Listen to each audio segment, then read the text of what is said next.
This is the upper register. This is the cash register. So you make all your money down here in the first 5 frets.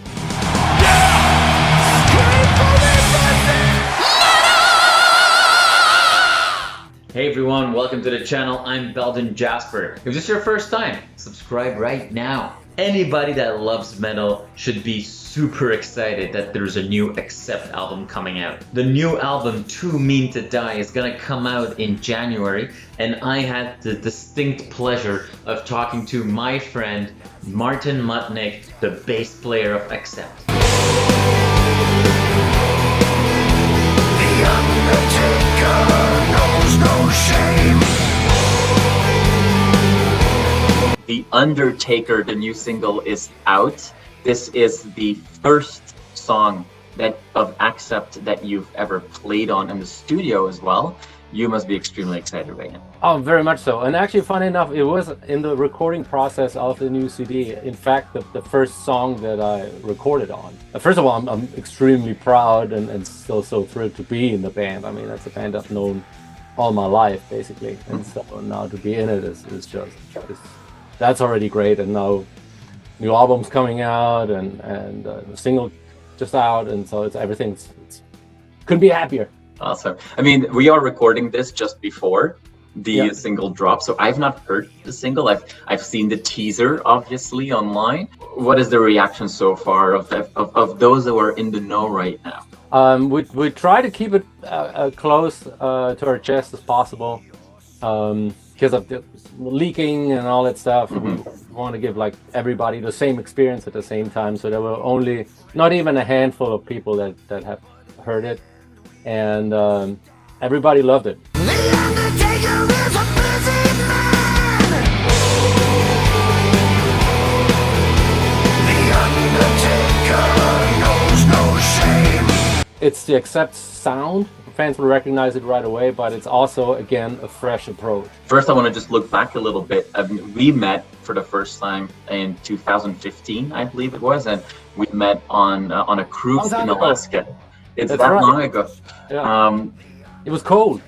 It was cold, and so now 5 years later, you are playing in one of the most legendary metal bands of all time. That's quite a change. I think that you said in a previous interview that you were at the right place at the right time. So where was this place and what was that time? How did this whole thing happen? The place was Nashville, and the time was Always the right place. obviously, right? Everybody's moving here, and you actually met me at the very beginning of my cruise ship career. It was my very first year, and I kept doing this for another almost 4 years, 3 years, and then they made me music directors, and then also was band leader and responsible for like managing people. But I always had in mind that, okay, my career has to go somewhere else. I really respect everybody who plays music for a living in what way, in any way. And if you can make a living and be happy playing cover music, that's awesome. And for me, it was great because it was a way to make money, to save money. And but I have a really good friend who lives here in the area around Nashville, and he said, you should really check out Nashville. It's a very good place for you to be. And so what happened, I was done in, I think it was October 2018, and then November 2018, I got a phone call from a very good friend of mine who's also a big Accept fan, and he said, hey man, have you read the news? Peter Baltes just announced his departure from the band. I'm like, oh wow, shit. And he goes, yeah, you should totally apply. And I'm like, yeah, right, they're just waiting for me. Because like I knew that as soon as the news are out, they're just gonna get flooded with requests from bass players. But I was like, oh, well, it doesn't hurt to try. So I went on their website, on the Accept website, looked if there's an email address, wrote down an email saying, hey, just heard the news that Peter is leaving the band. Really sorry to hear that. I don't know what you guys' plans are if you want to continue, but if you do, I would love the opportunity to audition. What worked in my favor was that I toured with Uli Jon Roth from the Scorpions, and Wolf Hoffman is a fan of his. But then really everything just fell into place. Wolf at that time was living in Nashville. I was a German, and that was apparently, as I found out later, was important to the record company. They wanted a German. They still wanted to have that label of, okay, this is predominantly still a German band. But it still took 4 months to get the phone call. So apparently they sifted through everybody else, because apparently what I heard later was that I was the first person to respond. And so I was kind of looked at like a vulture. But then, as I said, a few months later, all of a sudden Wolf gives me a call. And I had a couple of other people that apparently mentioned my name. Yeah, that's basically how it got. Long story short, I was in Nashville. The band's in Nashville. I'm a German. I could play the stuff. I was available, and we got along. When they say it's like luck is when preparation meets opportunity. For sure. I really believe in that.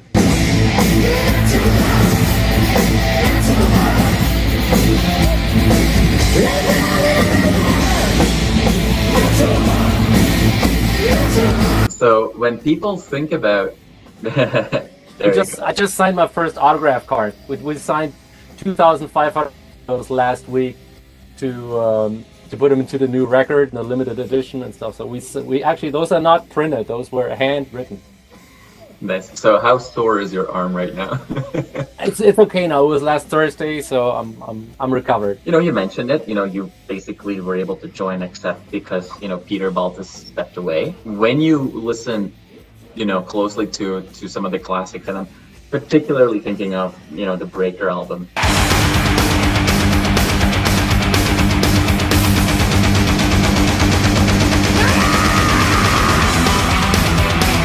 Even though people might think of Hoffman first or u.d.o first, Peter's bass is so important to the sound of Accept. Yeah. That must give you a lot of excitement or pressure. Oh, absolutely. I mean, Peter's sound was defining, and not just his sound, but also he was involved in basically the whole songwriting process over the whole decades that he was in the band. And so for me, it was a tremendous shoes to fill. And in the beginning, I couldn't even watch some of the biggest live shows like the Wacken Open Air. I couldn't even look at it because I cannot picture myself being on there right now. This is too much. I have to grow into this. I wanted to represent and emulate his playing as much as possible. And the good thing is that Wolf records every show, multi-track. The next day he can go in and just listen to everything, just really dial in and see if we made any mistakes, and you get a little snippet saying, I remember you weren't tight there, or something like that. And which is great, because that's the only way how you grow. But that's how he was also able to give me the isolated tracks of what Peter was playing. I did have to adjust my playing, because I was always more like a fingerstyle player. I have the bass relatively relatively high, and now I had to hang it low and play with the pick. Because some people say, well, playing bass with a pick is for beginners. I'm like, no, it's a different tool. It's a different sound. It's like, it helps you to play more precise. It has that really aggressive attack. So add another bass, show you. P bass, and decorated it.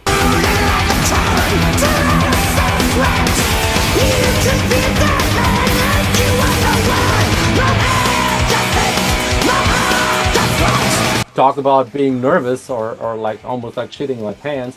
I played a gig one night here in just a local show that I with a band that I have with my friend here from the area. And the second band asked me to play more of the obscure ones, London Leather Boys. Yeah, that's right. Not obscure, but like not. I was about to say. But not one of the let's play ball. Ultimate. Yeah, sure. And then I was just getting ready to go on stage, and all of a sudden the guitar player of the Iron Maiden band comes back and says, Peter Baltes is in the audience. And I'm like, no. Never met him. I was always kind of like, because even though he also lives in Nashville, we just never crossed paths. What am I going to do? Well, lead me to him. And then he leads me to him, and he's standing there, and I'm like, fuck, it's really him. And so I walk up to him and shake his hands like, hey man, I just wanted to congratulate you to an amazing career in music. I mean, that's like a huge inspiration, and I'm just going to do the best I can to fill your shoes. And they said, well, thanks for saying that. And I said, I'm just about to go on stage and play a song with those guys, but it's your song. Don't you want to play? I think that they would appreciate that more. And he was like, nah, it's okay. Go ahead. You do it. I'm like, you sure? I mean, okay. And he's like, yeah, have fun. So I went on stage and played a song of Peter Baltes in front of Peter Baltes. He didn't throw anything, so I think it was okay.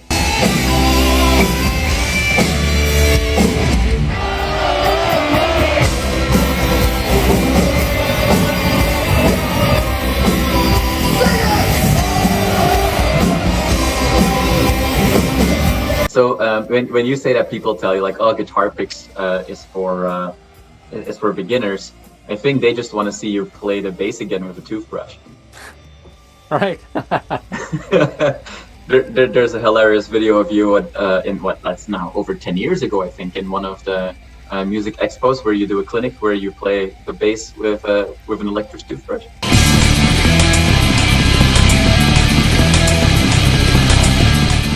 Yeah, it was a track on my first album, my solo CD. I was like, I had this crazy guitar player on 2 songs. His name is Matthias Eklund. He uses the funniest toys he uses chopsticks. In one song, I think he even uses a vibrator. And I should use something that's like unusual. And then I was walking around my apartment. So what can I use? And I saw my toothbrush. So I took the toothbrush part off. And then just took the vibrating thing and used that. I was like, hey, that kind of works. It's not as cool as a vibrator, but it worked for a minute. You've done a lot of clinics at these kinds of shows and sometimes with some really cool guests as well. Any particular memories that stand out for you? The one that's just really prominent on my mind right now is a clinic where I played with Alfredo Reyes Jr., who is now the drummer for the band Chicago. He played with Christina Aguilera, played with Santana, he played with all kinds of, I should memorize all that because it's so many. And I was supposed to be just the sound engineer, just mix it, but then he goes, is there a bass player in this music store that I could come on stage and I could jam with? And everybody looks at me, I'm like, well, I guess I'm gonna adjust the sound and then go up there.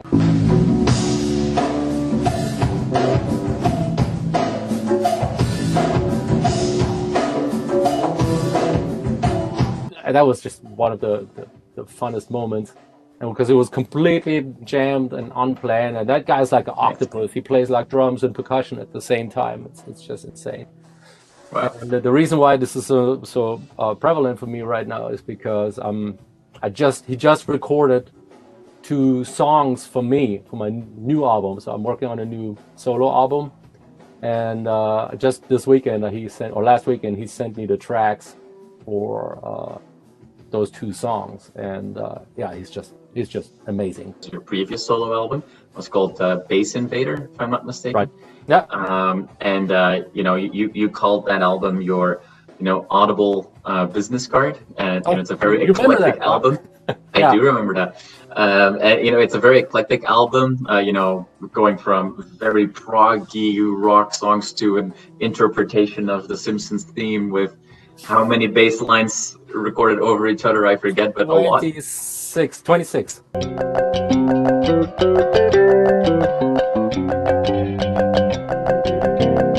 But you worked for that album a lot with Greg Bissonette, an amazing drummer again. This guy, has drummed for David Lee Roth, Joe Satriani, Ozzy, Steve Vai, like the list, and Martin Motnik. The list just goes on. How did you get in contact with him? How did that happen? That must have been an amazing experience for you as well. Oh, it was mind-blowing to work with him. And you're totally right. That's what I call it. I call it my audible business card. And that's one of the things that I try to do is just to show as many facets of bass playing as possible, hoping that would get me work from studios and producers, like, oh, look, this guy, he can play. Not thinking it through that you don't need a busy bass player. You want somebody who can play calm and just, that's why they call it like, this is the upper register, this is the cash register. So you make all your money down here in the first 5 frets. And so it kind of backfired in that way that I was like, yeah, this is too busy. Nobody's gonna hire me for based on that. At first, I had only the drums programmed, but then I was searching the internet. It was like 2004 or something, and then I get on Greg Bissonet's website, and he has a little link down there that says "Hire Greg for your CD." I'm like, what?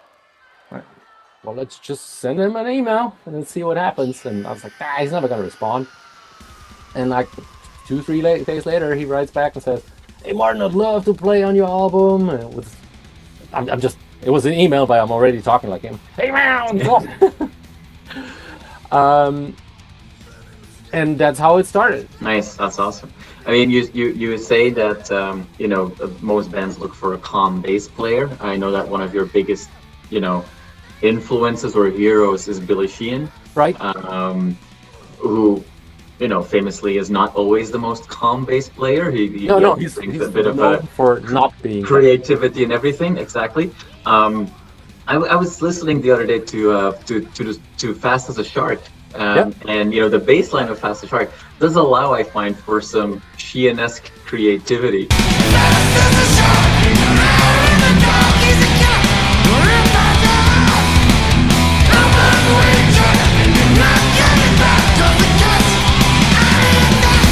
Billy was my biggest influence from the very beginning, and he lives in Nashville now too. So every once in a while I see him, and I always tell him, "Hey man, I'm all I am is because of you." And I'm pretty sure he's grown tired of hearing that from me. But because that is a completely different way of playing. It's very important to lock in with the drums and to provide a really solid foundation. Christopher Williams is an amazing drummer. He's like a clockwork, but like a human clockwork. So because we play everything with a click, but Christopher actually varies purposely. Like he goes behind the click sometimes when the song requires it. It pushes forward. Like a Fast as a Shark is always a tiny fraction in front of the click purposely.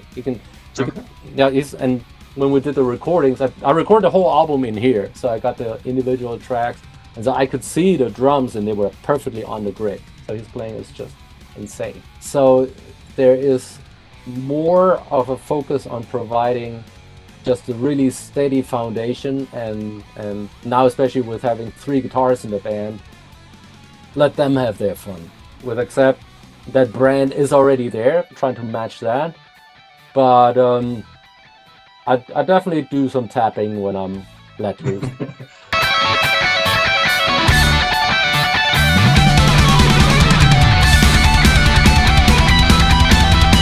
So let's talk about that Accept brand. When you took over from Peter, Wolf is now the only remaining original artist.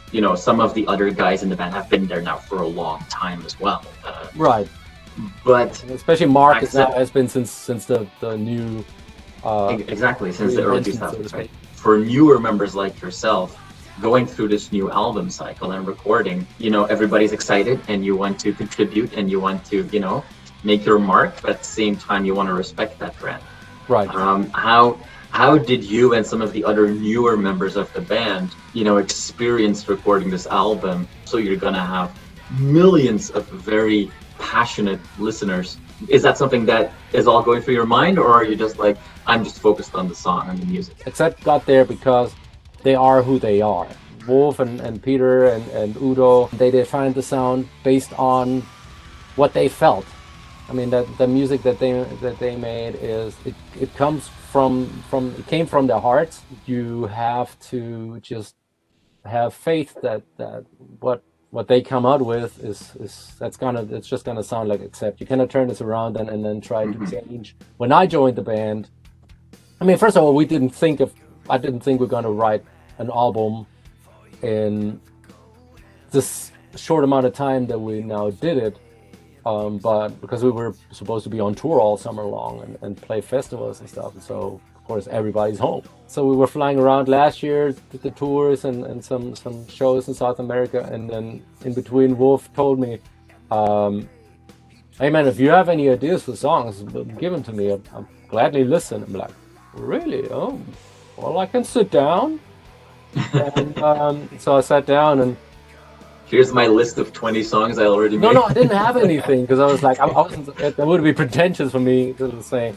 So I was like in between, like when I was at home, it's like, let me see if I come up with something. So I have a couple of guitars and started writing some riffs and just. So at first I gave him just an instrumental song, and he goes, "Oh, it's not bad, but I mean that's just riffs, you know. Without vocals, it's not a song. 90% of the song is vocals." I'm like, yeah, you're right. And that's really his philosophy. He says, I have millions of riffs, he says, but without vocals, without a vocal line and a catchy phrase, you don't have a song, especially not an accept song. And if you look at the titles of the most successful songs are Balls to the Wall. It's a really strong say, Metal Heart, London Leather Boys. It's all really, the title in itself is already very musical and a really strong statement.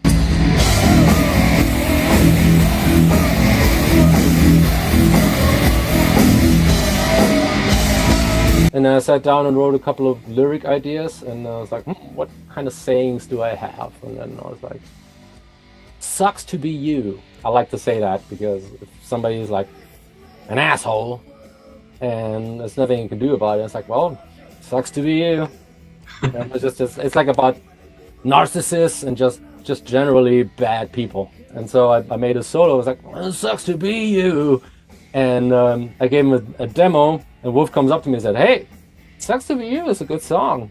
Oh, really? Yeah, man, keep it up. And then said, and that's when I was motivated and ended up submitting a few ideas, and a few of them will be on the album. But just the fact that I was invited to participate, and a few of my ideas, a couple of my ideas actually will be audible on the album, it just makes me super proud. The first single is out now, The Undertaker. So the journey towards the launch has now been started. What else can you tell us? The album's coming out on January 15th. The title is gonna be Too Mean to Die. Too Mean to Die. Awesome. It's an amazing album. I have a lot of fun listening to it. I know there's always going to be people that are going to be like, oh, Accept is nothing without u.d.o, but time changes. The sentiment today about the current Accept is 180 compared to what it was like when the first new lineup was announced. All those new albums, they've been getting good reviews. They did well. And I think that has definitely impacted, how people look at that. I think that there's a lot of respect, love, and acclaim for the new Accept. That's kind of like what I felt as well, yeah. And I think even from a commercial standpoint, I think the new Accept actually was more successful in terms of album sales than the classic Accept.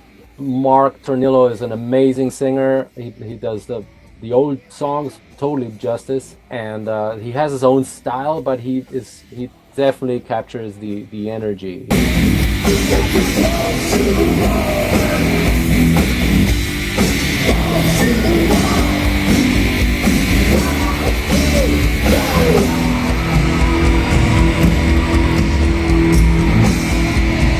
People that have been, watching Accept in the last few years may have looked twice when they started watching this interview. You recently got a massive haircut, and you did that not just because COVID hair was getting a problem, but you contributed to Hair We Care program. Can you share a little bit about that? There's a big focus on COVID right now, of course, and I consider myself to be really, really lucky. And there's a lot of people that are not that lucky. I found this organization, it's called Hair We Share, which provides real hair wigs for kids and adults that have medical reasons for hair loss. Mostly cancer patients, and besides the treatment that they already have to go through and the toll it takes on their bodies, then all of a sudden to be bald takes a toll on their self-esteem as well. But that's something I can do, that I can contribute. I thought let's give something from myself, but then also donate money because when you give your hair, but then giving hair is just a part. Then the production costs a lot of money too. So I also contributed to help with the production costs, and I'm sharing the cost. I have a fundraiser that definitely reaches a good cause. And I gotta say, it's practical. Like taking a shower is much faster. when you work out or you work on something, your hair doesn't get in the way, and it's actually not bad. I kind of like it. I might stick with it. Thank you for sharing that, and I'll make sure, obviously, that the links to all the organizations and to your website will be posted in the description below, so that people can take a look and support as well. Thank you. Then it sounds that we've got something to look forward to. I assume that we will not have to wait until January to hear the next new song from Accept. So should we keep our eyes open for some additional singles or videos to drop? Always keep your eyes open, eyes and ears.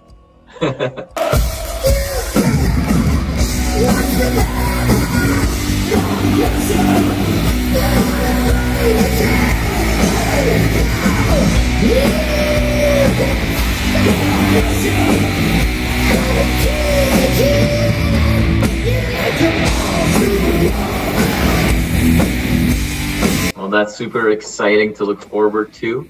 2021 cannot be here fast enough for a lot of reasons, but also for a new Accept album. So, Martin, I want to thank you so much for your time today. I had a lot of fun talking to you, and I look forward to the new album. Oh, thank you, Jasper. Thanks for having me on, and congratulations on your wedding one more time. Thank you so much. Thank you so much.